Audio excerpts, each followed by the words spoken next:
l'Académie Bachou est la première académie pour étudier les pierres précieuses en ligne gratuitement. 1. Origine du nom de la Chalcédoine.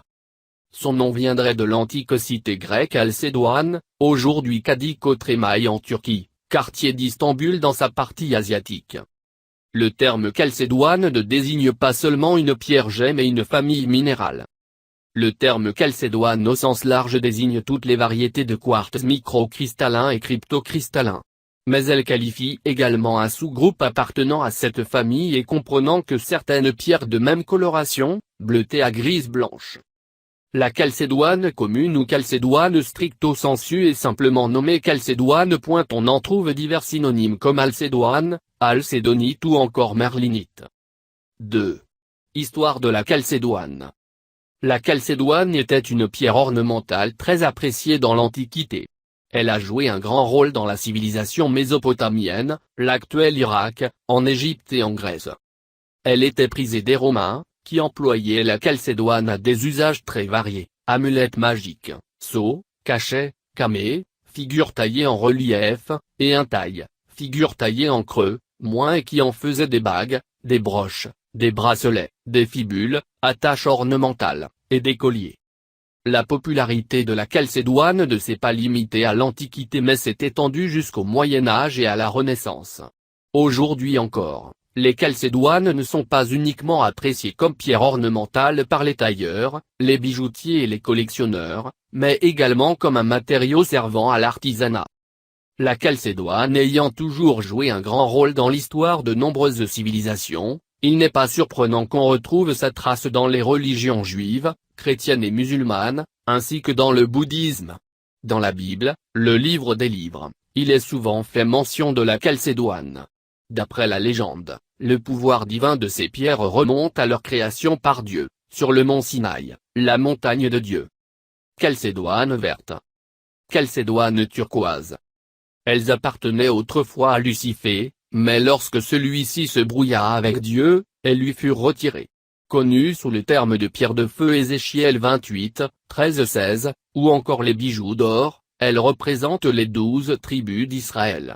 Après qu'elles furent remises à Moïse sur la montagne de Dieu, celui-ci se conforma aux instructions de Dieu, Exode, 28, 15-30, et les incrusta dans le pectoral d'Aaron, le premier grand prêtre et le frère de Moïse. Dans la Bible, ces pierres gemmes sont directement associées aux apôtres, Apocalypse 21, 14. Au Xe siècle, André, évêque de Césarée attribua la chalcédoine à son apôtre homonyme, André. Les bouddhistes utilisent régulièrement de la chalcédoine pour des statuettes représentant Bouddha. À la fin du film Indiana Jones, Les aventuriers de l'Arche perdue, lorsque l'Arche d'Alliance est ouverte, on peut voir René Belloc, dans le rôle du grand prêtre, portant 12 pierres sacrées sur sa robe. 3. Composition chimique de la chalcédoine. La chalcédoine est de la même famille que les agates. C'est une variété cryptocristalline de quartz, plus précisément un minéral de silice composé de quartz et de morganite. Sa formule brute est SiO2. 4. Origine de la chalcédoine. Exploitée sans interruption depuis l'époque romaine, la chalcédoine bleue de Turquie, d'une merveilleuse translucidité, est très recherchée encore aujourd'hui. On en trouve maintenant au Brésil, États-Unis, Californie, Inde, Madagascar, Malawi, Namibie, Sri Lanka et Zimbabwe. 5. Caractéristiques de la chalcédoine.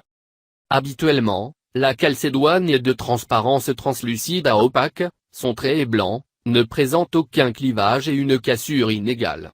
Sa dureté est évaluée sur l'échelle de Mohs de 6,5 à 7. Chalcédoine verte. Chalcédoine rose. Le critère le plus important pour la chalcédoine, c'est sa couleur. Dans le cas de la chalcédoine commune stricto sensu, celle-ci doit varier entre un bleu et un gris laiteux. Une transparence élevée aura plus de valeur. Habituellement, les chalcédoines sont taillées en cabochon, et elles sont fréquemment utilisées pour les sculptures, les camées et les intailles.